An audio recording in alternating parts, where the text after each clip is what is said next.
사랑과 은혜가 풍성하신 아버지 하나님, 주님의 귀하신 은혜 감사합니다. 주님께서 저희들을 한 주간도 지켜주시고 이 시간 건강한 모습으로 주님 앞에 예배의 자리로 저희들을 불러 모아주시니 너무나도 감사합니다. 주님께서 이 자리에 저희들과 함께 하시고 인도하셔서 주님을 찬양하고 예배하는 이 모습이 하나님께서 보시기에 합당하고 또한 주님께서 찾는 귀한 예배자들이 되어질 수 있도록 하나님 함께 해주시기를 간절히 원합니다. 이 시간 저희들이 주님을 입술을 벌려 찬양할 텐데 하나님 입술의 고백으로 끝나지 않게 하시고 저희들의 입술의 고백이 우리의 믿음의 고백이며 우리의 삶의 고백이 되어질 수 있도록 매 순간순간 저희들의 삶을 주관해 주시고 이끌어 주시기를 간절히 원하고 기도함을 드립니다.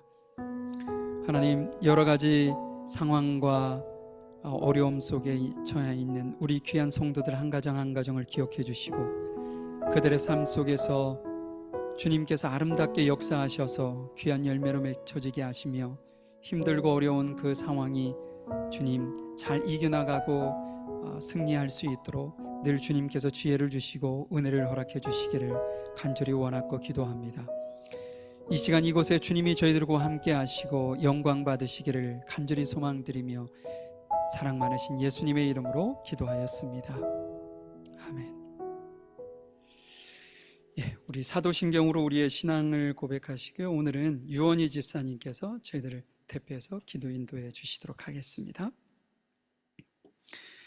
전능하사 천지를 만드신 하나님 아버지를 내가 믿사오며 그 외아들 우리 주 예수 그리스도를 믿사오니 이는 성령으로 잉태하사 동정녀 마리아에게 나시고 본디오 빌라도에게 고난을 받으사 십자가에 못 박혀 죽으시고 장사한 지 사흘 만에 죽은 자 가운데서 다시 살아나시며 하늘에 오르사 전능하신 하나님 우편에 앉아 계시다가 저희로서 산자와 죽은 자를 심판하러 오시리라.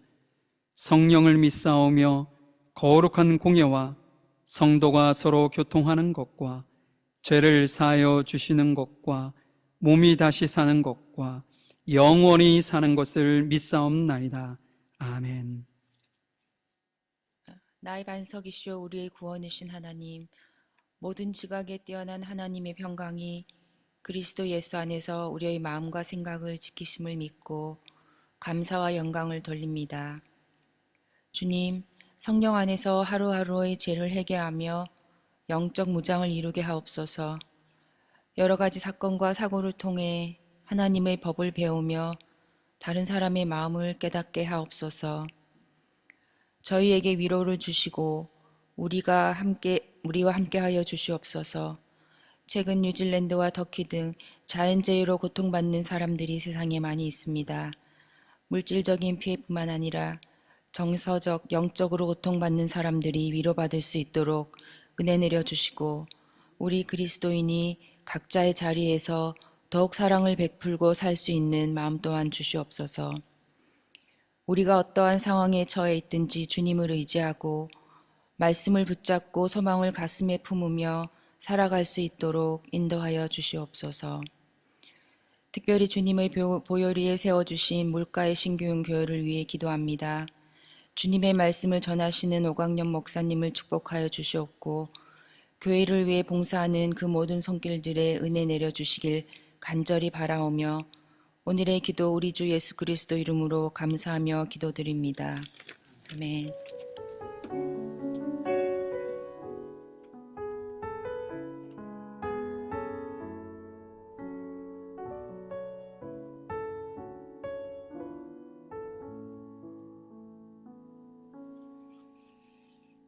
오늘 말씀은 사도행전 5장 12절부터 16절까지 말씀입니다. 사도행전 5장 12절부터 16절까지 오늘은 이영채 자매가 나와서 읽어주시도록 하겠습니다.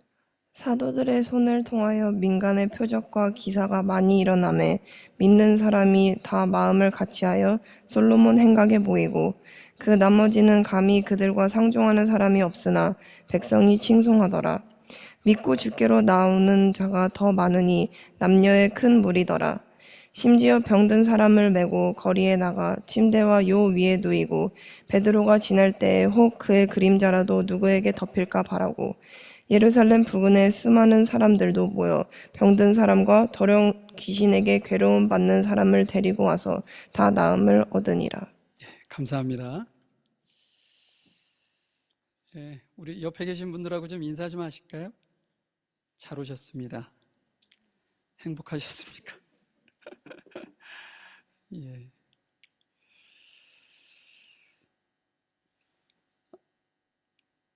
교회의 주인은 우리가 늘 입으로 탈기를 하나님이시라고 하죠. 주님이 머리가 되시고 교회는 그의 몸이다. 이건 이제 에베소서에서 우리에게 가르쳐 주시는 교회의 모습이죠. 그렇기 때문에 철저하게 실은 우리 구성원들의 어떤 생각과 지식과 경험 혹은 우리 취향대로 이렇게 교회가 세워져 가는 것이 아니라 실은 철저히 하나님의 말씀과 하나님의 뜻에 준해서 세워져 가는 것이 교회의 진정한 모습이었던 거죠.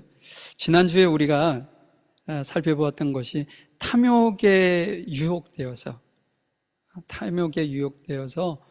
하나님을 속이려 했던 아나니아와 삽비라 이 이야기를 저희들이 들었습니다.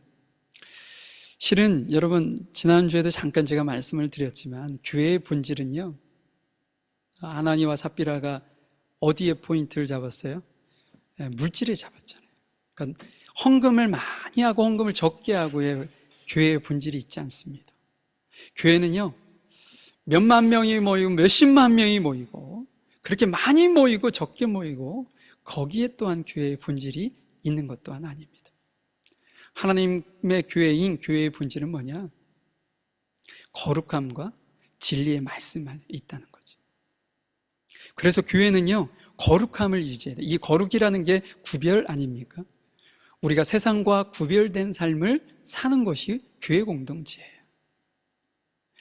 세상은 예를 들어서 자신만의 이익을 위해서 간다. 근데 교회도 똑같이 하면 안 된다는 거죠. 교회는 세상은 개인주의로 흘릴지라도 교회는 그들을 품고 사랑하는 공동체라는 거예요. 또한 진리의 말씀 위에 세워진 것이 교회의 진정한 본질입니다. 우리가 진리를 떠나서 거짓에 매여서 교회가 세워지고 간다면 그것은 심각한 문제가 아닐 수 없다는 거죠. 그래서 하나님께서는 실은 이런 어떤 아나니아와 삽비라를 실은 그거 용서 못 하겠어요? 헌금을 안 한 것도 아니잖아요. 자신의 재산을 팔아서 기꺼이 가난한 자들을 위해서 드렸는데 그 거짓말했다고 해서 그가 죽을 일인가? 그 안에 이제 담겨져 있는 의미 때문에 우리가 더욱더 그 말씀을, 그 의미를 바라봐야 한다는 것이죠. 하나님께서는 교회를 훼손시키지 않고 싶었을 겁니다.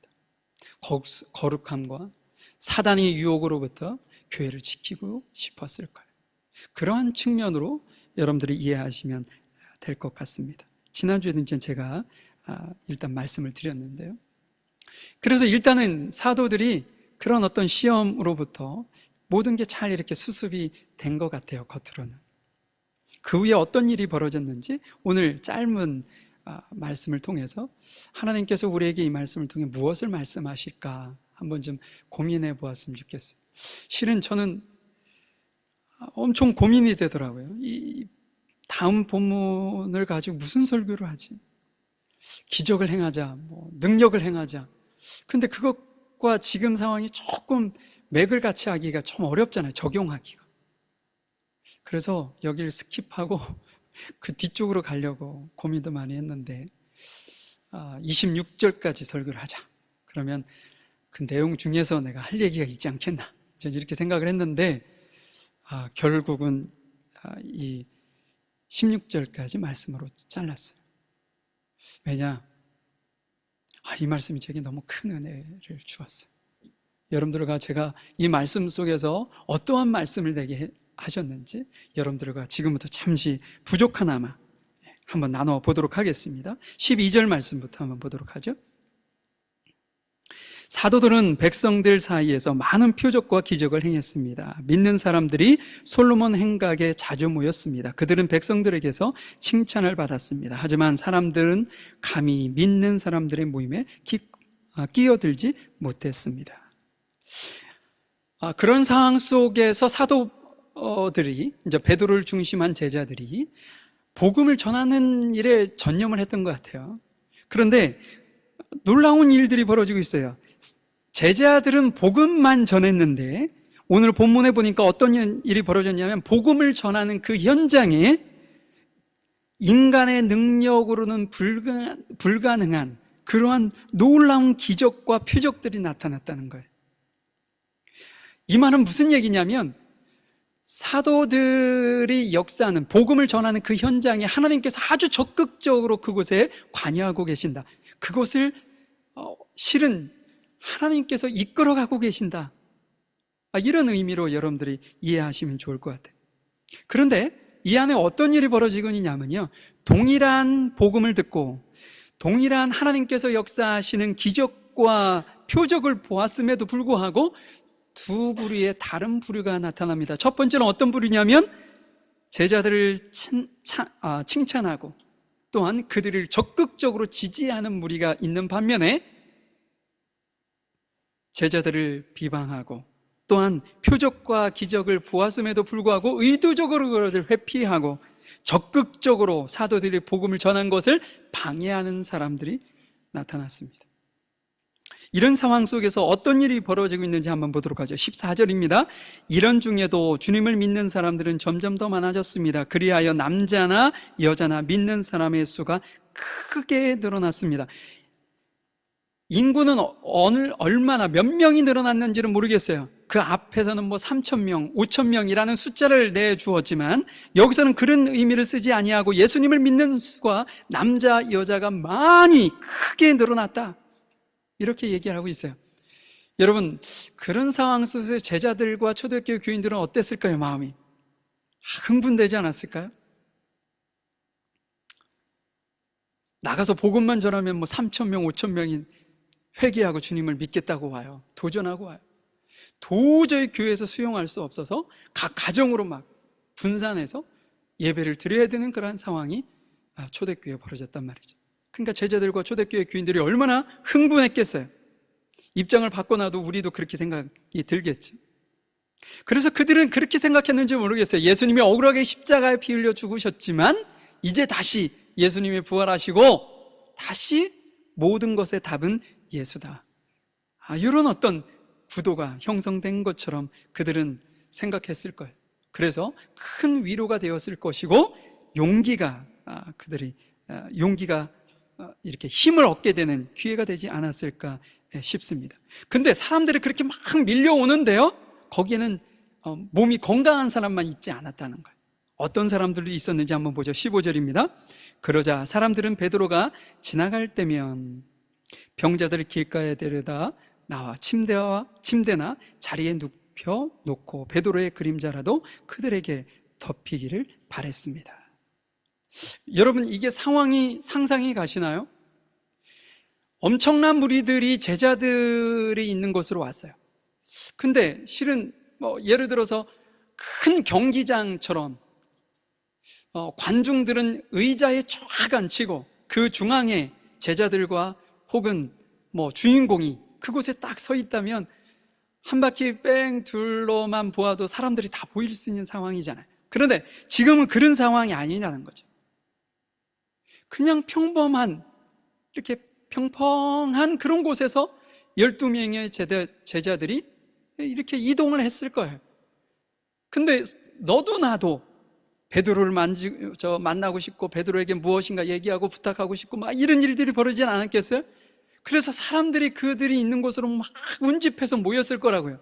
그러면 어떤 상황이 벌어집니까? 맨 앞에 있거나 좀 가까이에 있는 사람은 그들이 보여요. 근데 그 뒤에 있는 사람들은 군중만 보이죠. 군중. 그러니까 그 상황이 완전 아수라장이 돼버리고 만. 그런데 병자들은 어떻게 했는가? 그들에 끼지도 못해요. 그래서 베드로와 제자들이 이동하는 그 이동 경로를 따라서 좁은 길목에 길가에 그들을 막 눕혀놓기 시작하는 거예요. 상황이 이렇다 보니 그 병자들은요, 어떤 마음을 가졌느냐? 베드로가 잠깐 서서 자신의 이야기도 들어주고 자신의 손도 좀 잡아주고 자신의 머리나 아픈 곳에 손을 얹고 기도해 주는 것은 생각도 안 했다는 거예요. 어떤 생각을 가졌다고요? 베드로가 이렇게 지나갈 때 베드로가 햇빛에 반사된 그림자가 자신의 몸을 덮기만 해도 좋겠다. 이야, 참 슬픈 현실이죠.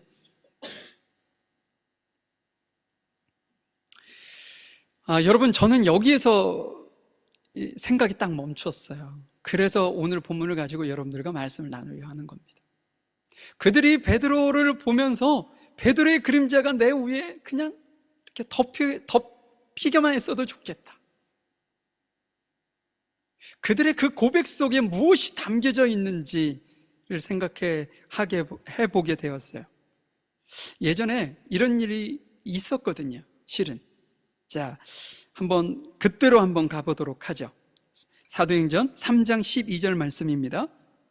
베드로가 이 사람들, 앞에 PPT를 보시면 됩니다. 사람들을 보고 말했습니다. 이스라엘 백성들 여러분, 왜 이런 일로 놀라십니까? 왜 그런 눈으로 우리를 보고 계십니까? 우리의 능력이나 우리의 경건함 때문에 이 사람이 걸을 수 있게 되었다고 생각하십니까? 이게 어떤 상황이냐면, 성전으로 올라가다가 그곳에서 태어날 때부터 안진뱅이였던 사람을 일으켜 세웠단 말이죠. 그것을 보고 백성들이 얼마나 크게 놀랐겠어요. 그래가지고 제자들이 있는 곳으로 막 이때처럼 벌떼처럼 몰려들어서 누구를 봐요? 제자들에게 주목했던 거예요. 제자들이 이렇게 큰 능력을 행사해? 그때 베드로가 이렇게 얘기한 거죠.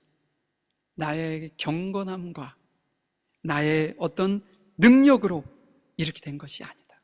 그러면서 뭐라고 얘기하냐면 16절로 내려가면, 예수님의 이름을 믿는 믿음 때문에 여러분이 보고 있는 이 사람이 건강하게 되었습니다. 여러분 모두가 보시다시피 예수님의 이름과 그분을 믿는 믿음으로 이 사람이 완전한 치료를 받은 것입니다. 그가 걷게 된 것, 그가 기적을 경험한 것이 무엇이라고요? 베드로의 능력이었나요?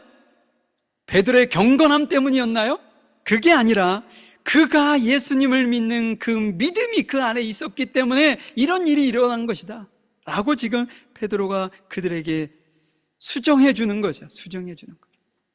여러분, 그러면 다시 오늘 본문으로 들어와서 베드로의 그림자가 자신들의 몸에 닿기만 해도, 덮이기만 해도 병이 치료될 수 있겠다라고 생각했던 그들의 그 고백이 그렇게 이루어질 수 있는 건가요?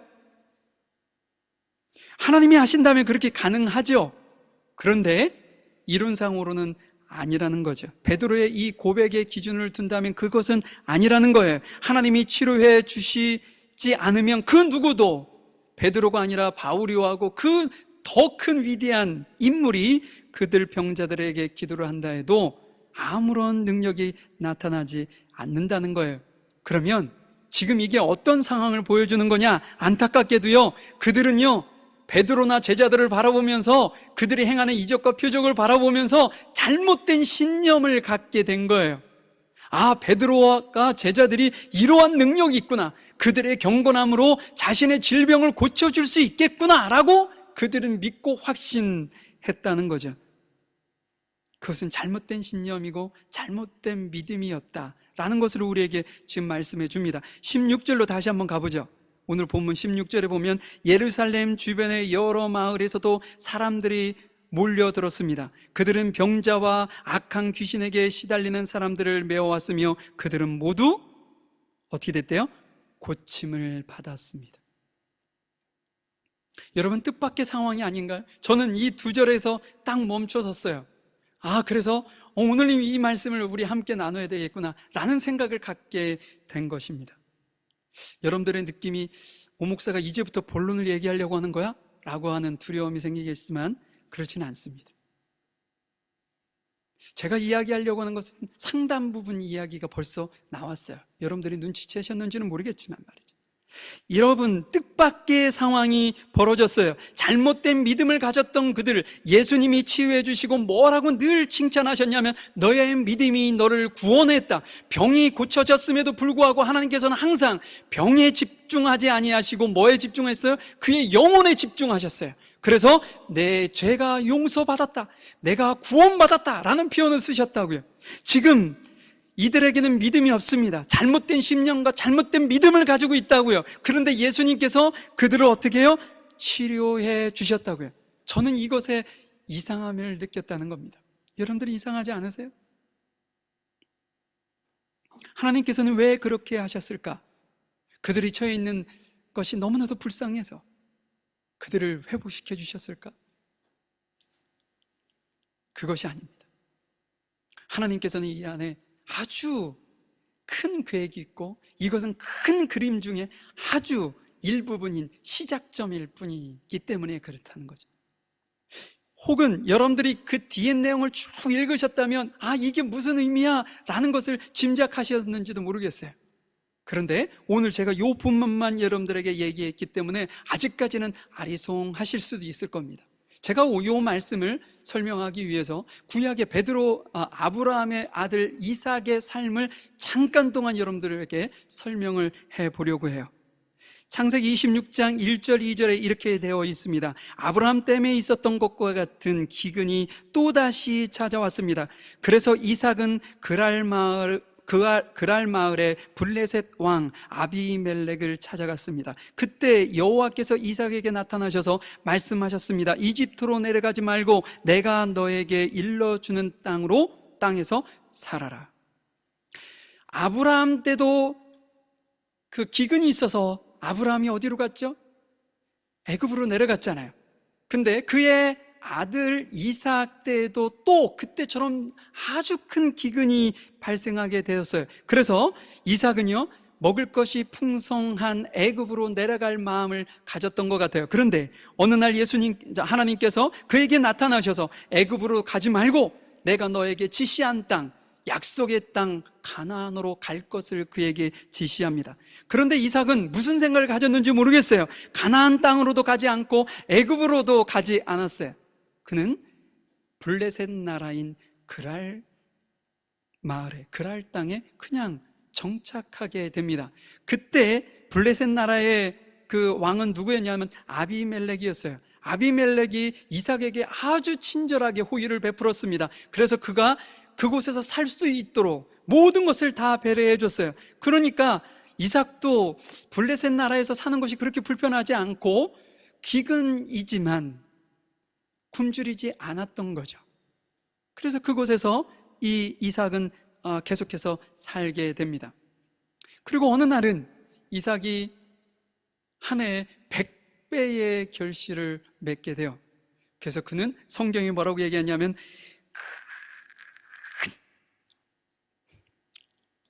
매우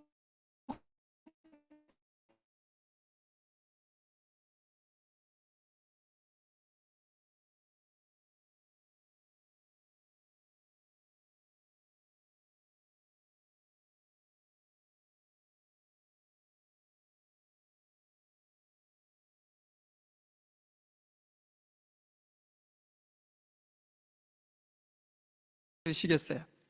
좀 적게 보시겠지만 정말 큰 부자가 되었을 때 우리 마음에도 나도 저 사람처럼 되었으면 좋겠다, 뭐 이런 생각 드시지 않겠어요? 그때 블레셋 사람도 마찬가지였다는 거예요. 블레셋 사람이 이삭이 큰 부자가 되어서 자기의 영토 안에서 떵떵거리고 사는 것이 시기가 났다는 거죠. 그래서 미워하게 됐어요. 그래서 그를 이렇게 그의 이삭에게 뭐라고는 할 수 없으니까 그 이삭의 종들과 블레셋 사람들의 종들이 막 같이 다투고 우물을 가지고 막 싸우게 되고 막 이런 상황이 벌어지게 된 거예요. 그래서 이삭은 더 이상 내가 블레셋 나라 그랄 땅에 머물 수 없겠구나 라고 생각을 했던 거죠. 한번 지도 한번 보여줄까요? 이삭이 그랄 땅을 떠나서 부엘세바라는 곳으로 갑니다. 보이시나요? 부엘세바고요. 단이 저 위에 있죠. 가나안 땅은 어디부터 어디냐면 단부터 부엘세바. 우리 대한민국을 우리 예전에 백두대간이라고 해서 백두산부터 밑에는 한라산 이렇게 얘기했던 것처럼 이스라엘 가나안 땅도 위에는 단, 밑으로는 부엘세바. 근데 그랄 땅이 어디냐면 이쪽입니다. 블레셋 땅의 그랄 땅. 그곳에서 지금 어디로 옮겨가고 있어요? 부엘세바로 옮겨가고 있습니다. 여기는 가나안 땅인 거죠. 우리에게 이 말씀이 무슨 말씀을 하시려고 하는 걸까요? 여러분들 아직도 감흥이 없으실 수도 있는데 하나님께서 우리에게 무슨 말씀을 하시려고 하셨던 건가? 한번 제가 간단하게 한번 이 상황을 재구성 한번 해보도록 하죠. 여러분, 이삭은 하나님의 말씀에 순종했나요? 순종하지 않았나요? 순종하지 않았습니다. 그렇죠? 우리 집에서 자녀들이 말을 안 들으면 우리가 가장 쉽게 할 수 있는 것이 뭐죠? 협박이죠. 매를 들거나 협박하거나 큰 소리를 내거나, 그러면 아이들이 막 무서워가지고, 그것도 이제 어느 나이 지나면은 통하지 않지만, 어찌됐든 우리 부모는 그렇게 한다고요. 그럼 하나님께서도 실은 이삭에게 그렇게 하실 수 있었을 거예요. 왜냐하면 이삭이 불순종하는 그 순간부터 하나님께서는 이삭을 가나안 땅으로 옮겨야겠다고 하는 큰 계획을 실행하기 시작했었다는 거예요. 시간이 좀 걸리겠지만 스스로 가나안 땅으로 갈 수 있도록 하기 위해서 하나님께서는 시간을 좀 길게 두시고 참고 인내하고 기다리셨다는 거예요. 어떻게? 징계가 아닌 축복이라는, 축복해 주는 것으로 방법을 바꾸신 거예요. 아니, 바꾸신 게 아니라 선택하신 거죠. 징계를 했다면 때려서라도 보냈을 텐데 하나님께서는 징계하지 아니하시고 그에게 무엇을 주었냐? 불을 주었습니다. 한 해의 농사가 100배, 이건 있을 수 없잖아요. 그렇죠? 100배의 결실을 통해서 큰 부자가 되다 보니 블레셋 사람들이 그를 미워하게 되었고 그를 핍박하게 되었고 그가 더 이상 그곳에서 머물 수 없는 상황으로 만들어진 거예요. 그래서 스스로 어디를 가요? 하나님의 말씀에 순종하지 않았던 가나안 땅으로 스스로 가도록 만드셨던 거죠. 이것이 하나님의 계획이고 하나님의 뜻이었고 하나님의 큰 그림이었다는 것입니다. 오늘 본문으로 다시 와볼까요? 사도행전 1장 8절에 제자들에게 이렇게 말씀을 하셨습니다. 다만 성령이 너에게 오시면 너희는 권능을 받아 예루살렘과 온 유대와 사마리아와 그리고 그 땅끝까지 가서 내 증인이 될 것이다. 이것은 제자들에게 주신 하나님의 명령입니다. 마태복음 28장에도 나와 있는 것처럼 그들이 가서 제자를 삼고 세례를 베풀고 하나님의 나라를 확장하는 것이 어느 시점을 기점으로 해야 하는 사명이었냐면 성령이 임하시는 그 시점이었다는 거죠.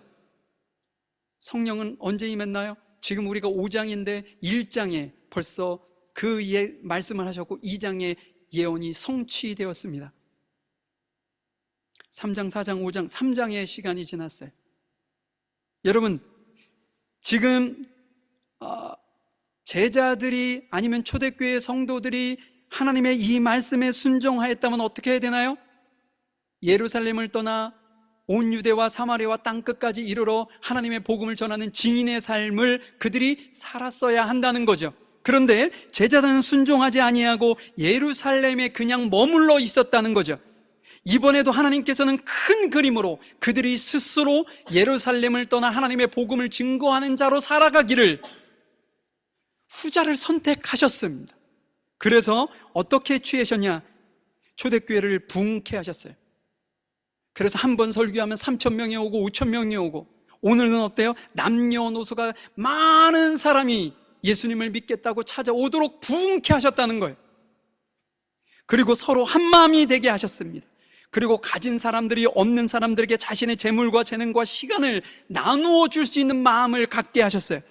병자를 치료하고 귀신들을 떠나가게 하는 권능과 기적을 제자들이 아무런 능력도 없고 할 수도 없는 그들이 그러한 일들을 하게 하셨어요. 심지어 오늘 제가 좀 전에 말씀드렸던 바른 믿음을 가지지 않았던 그 사람들까지도 병에서 치료하는 기적을 경험케 하셨다는 거죠.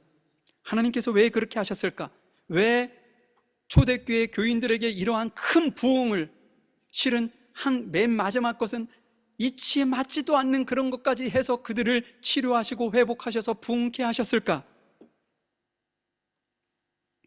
사도행전 5장 17절 18절에 보면, 조금 전에 제가 창세기를 통해서 여러분들에게 들려준 말씀과 거의 흡사한 상황이 벌어집니다. 17절에 보죠.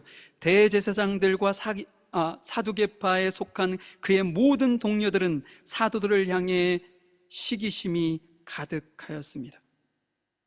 조금 전에 제가 설명한 그런 어떤 분위기가 연출이 되죠. 그리고 그들은 사도들을 붙잡아 감옥에 가두었습니다. 많이 흡사한 게 아니라 거의 비슷하지 않아요?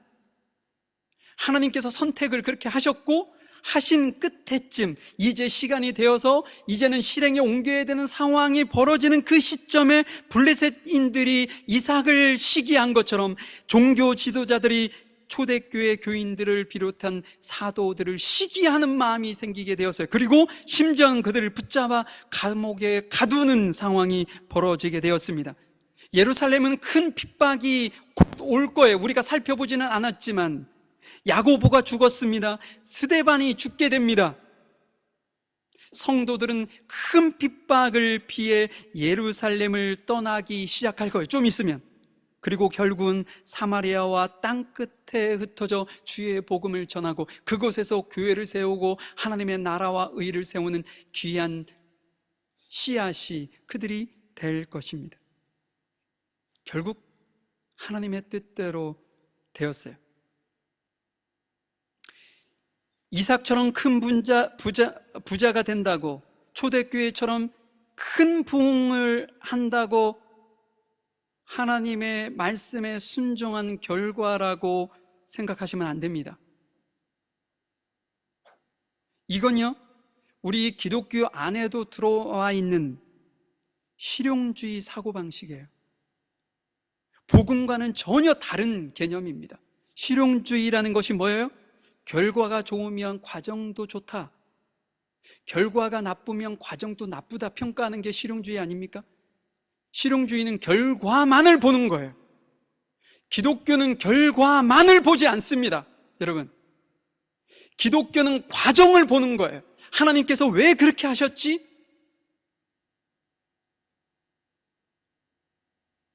사랑하는 성도 여러분, 여러분의 삶이 지금 평안하십니까? 여러분의 건강에 이상이 있으십니까?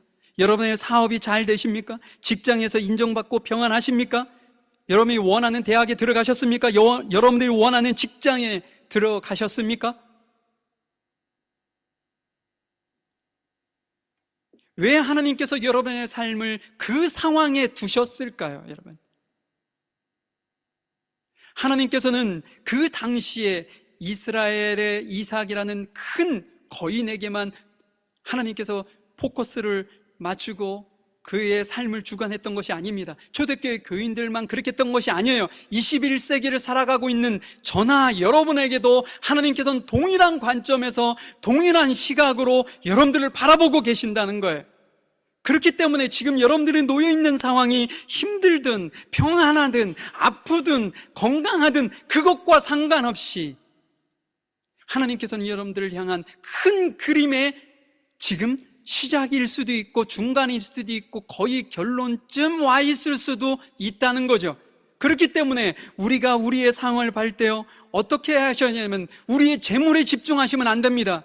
여러분들의 어떤 입학한 대학에 집중하시면 안 되는 거예요. 여러분들이 취직한 직장에 집중하시면 안 된다는 거죠. 하나님께서 그 과정을 통해서 어떠한 결과를 원하시고 하나님의 뜻을 성취하실 것인지 그 문제를 놓고 주님 앞에 기도하며 나아가셔야 된다는 사실입니다. 실은 우리가 놓여있는 상황 속에서는 쉽게 그것을 받아들이기가 쉽지 않아요. 왜? 평안하면 안일해지고요, 아프면 낙심이 됩니다.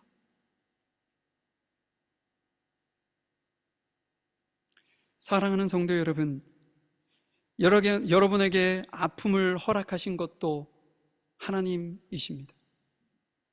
여러분들에게 지금 직장에서 잘 나가게 해서 가정의 평안과 어느 정도의 부를 누리면서 남들이 사는 것보다 그 이상 아니면 그 정도는 수준으로 살 수 있는 것 또한 실은 하나님이 여러분들을 그렇게 인도해 가시는 계획 속의 하나라는 사실을 여러분들은 절대로 잊지 마셔야 합니다.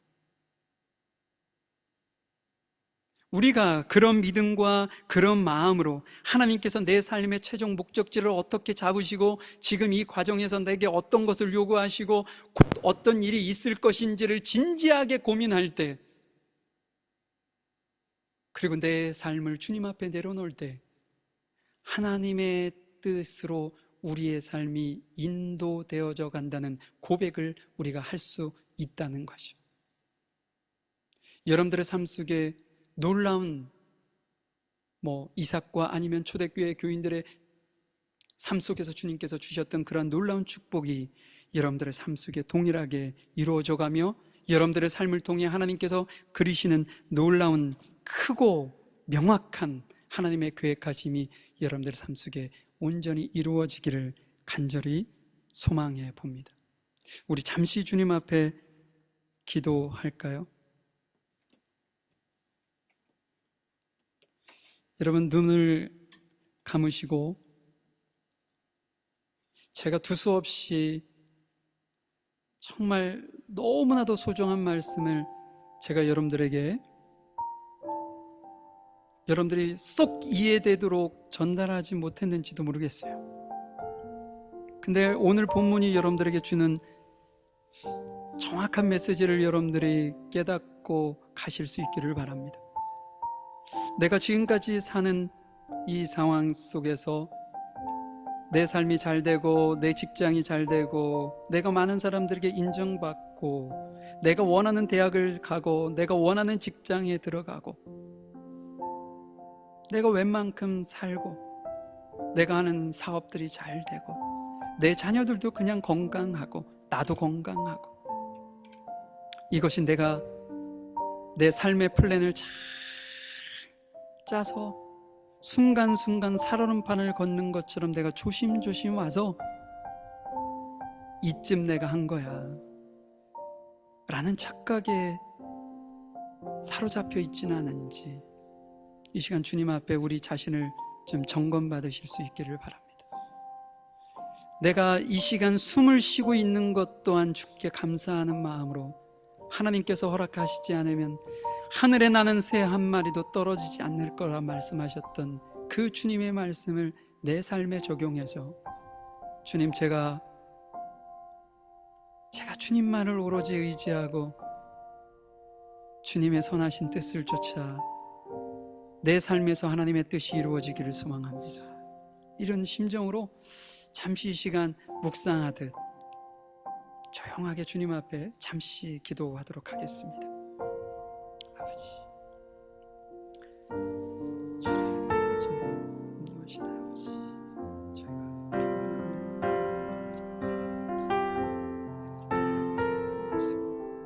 있지 않은지 주님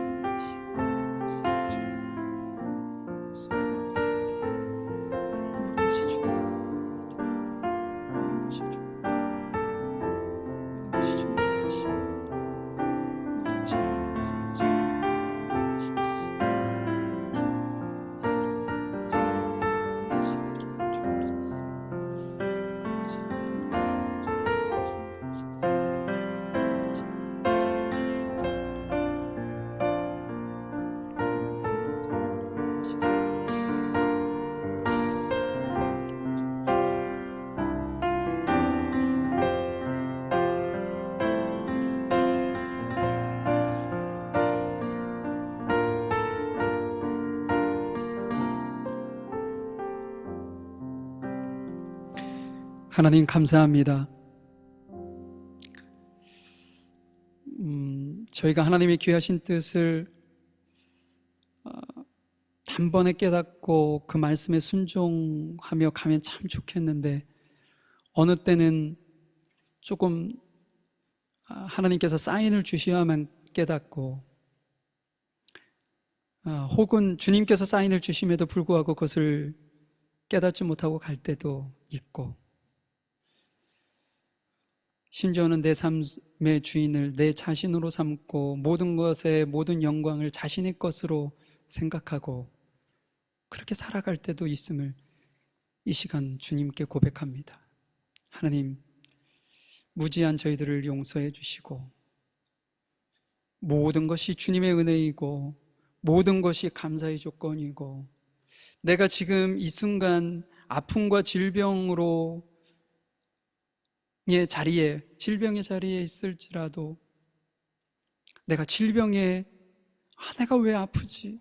왜 내게 이런 어떤 아픔을 주셨지? 그곳에 생각과 모든 것을 집중하는 것이 아니라 하나님께서 나를 왜 이 상황 속에 놓으셨지? 하나님께서 최종적으로 이 상황을 통해서 나를 어디로 이끌어 가시려고 하시는 것이 내가 스스로 좀 가고 싶다, 이런 심정을 가지고 하나님, 저희가 좀 깨닫기를 소망합니다. 그래서 아버지께서 원하시는 아름다운 모습을 주 앞에 온전하게 드려드리는 저희들 모두가 되어질 수 있도록 인도해 주시옵소서. 우리 물가의 신경교회가 더욱더 하나님 앞에 그러한 공동체로 세워지기를 원합니다. 능력의 주여, 온전케 하시는 주께서 저희들을 붙잡아 주시고 이끌어 주시옵소서. 함께 하시는 주님의 귀한 은혜 감사하며 사랑 많으신 예수님의 이름으로 기도하였습니다. 아멘. 우리 찬양 들으시면서 준비하신 예물 드리도록 하겠습니다. 82장 나의 기쁨 나의 소망, 새 찬송가 95장입니다.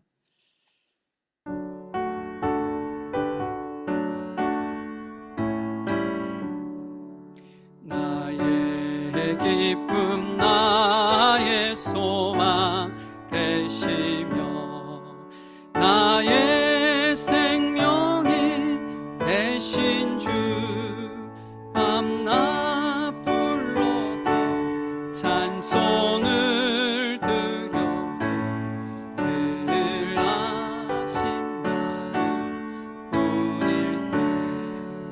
나의 사모하는 선한 목자는 어느 꽃다운 동산에 양의 무리와 늘 함께 가셔서 기쁨을 함께 하실까. 나의 진정 사모하는 예수여, 음성조차도 반갑고 나의 생명과 나의 참 소망은 오직 주 예수 뿐일세. 아멘. 사랑과 은혜가 풍성하신 하나님, 주님의 귀하신 은혜 감사합니다. 이 시간 주님 앞에 저희들이 예배하면서 감사헌금, 주일헌금, 11조, 성교헌금, 갖가지 헌금으로 주님 앞에 드린 우리 귀한 성도들 한 사람 한 사람, 한 가정 한 가정을 기억하셔서 저희들의 가정을 축복하시고 저희들의 삶을 축복해 주셔서 이 세상에 사는 동안 땅에 기름진 것과 하늘의 신령한 복으로 풍성이 넘치도록 채워주셔서 아버지 하나님의 나라와 의를 위해 아름답게 헌신하며 또한 이웃을 사랑하고 섬기기에 부족함이 없도록 아버지께서 넘치도록 채워주시기를 간절히 원합니다.